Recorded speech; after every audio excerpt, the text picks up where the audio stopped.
Assalamualaikum warahmatullahi wabarakatuh. Hello guys, we from group 2, we will explain about general laboratory procedures. In the first, before we explain about general laboratory procedures, let me introduce myself. My name is Alvina Febilioni and my friends are Muhammad Afan Alhamimi, Muhammad Erik Rahman, Ubaidillah, and Agil Zidan Ahmad. On the topic of general laboratory procedures, we will explain about the regulation in the laboratory, safety equipment in the laboratory, and symbols in the laboratory. Laboratory regulation must be obeyed by all laboratory teams because to keep yourself and others safe. Before discussing the regulation that exists in the laboratory, here we will explain about the symbols and examples of chemicals, and then we will discuss the regulation that exists in the laboratory. Okay, let's go. In laboratory, irritants. These chemicals can cause irritation. Example, sodium hydroxide, toxic. A substance that is toxic can cause serious illness and death if swallowed or inhaled. Example, methanol. Corrosive. Corrosive material can cause skin peeling. Example, sulfuric oxide. Oxidizing. An oxidizing agent can cause a fire by generating heat-on contact with reduction agent. Example, hydrogen peroxide. Explosive. Explosive material in the presence of heat, spark, or fission. Example, potassium chloride. Radioactive. Material that contact substance that can emit radiation spontaneously. Example, uranium. Hello guys, my name is Eka Dan Ahmad and I will explain to you about safety equipment in the laboratory and work safety rules in the laboratory. The first one is laboratory coats. Laboratory coats serve as body protection from chemicals that can cause injury. Laboratory coats should be loose and comfortable to wear. Second, goggles are eye protection from the explosive materials. This eye protection is also useful for protecting the eyes from falling, water splash, or metal debris.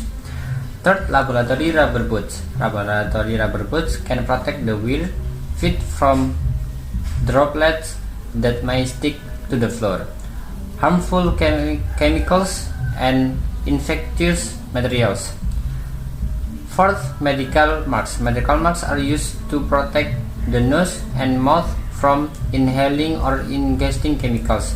The masks used are adjusted to the type of contaminant, concentration, and exposure limit. 5. Gloves. Gloves are needed to protect hands from hazardous material or tools while working in the laboratory. Next is work safety rules in the laboratory. The first one is plan the experiment to be carried out before starting the practicum. The second is use safety equipment in the laboratory. Third, don't wearing sandals or open shoes or high heels. Fourth, women or men with the long hair must be tied up. 5. Don't to eat, drink, and smoke in the laboratory. 6. Keep the practicum table clean. 7. Avoid direct contact with chemicals. 8. Avoid direct inhalation of chemical vapors. 9. If the skin exposed to chemicals, do not extract so as not to spread. 10. Make sure the gas faucet does not leak when you want to use the bunsen. 11. Make sure the water and gas faucet are always closed before and after practicum finished. 12. Removing jewel that is easily damaged when exposed to chemicals. 13. Do not try to mix chemicals that are available without permission or outside the manual. 14. Use appropriate tools and materials. 15. Cleaning or removing them after working in the lab. toxic. Wash hands with soap and running water until clean. When exposed to chemicals, don't panic as your colleagues for help or are near you. View MSDS data. Clean the parts that have direct contact. Wash the parts that direct contact with water whenever possible. If the skin is exposed to chemicals, do not scratch so as not to spread. Bring to a place with sufficient oxygen. Contact paramedics as soon as possible. Doctor, hospital. When there is a fire, don't panic. Take the CO2 gas cylinder if the fire is still possible to extinguish. Tell your friend. Avoid using the elevator. Avoid inhaling smoke directly. Close the door to prevent the fire from spreading quickly.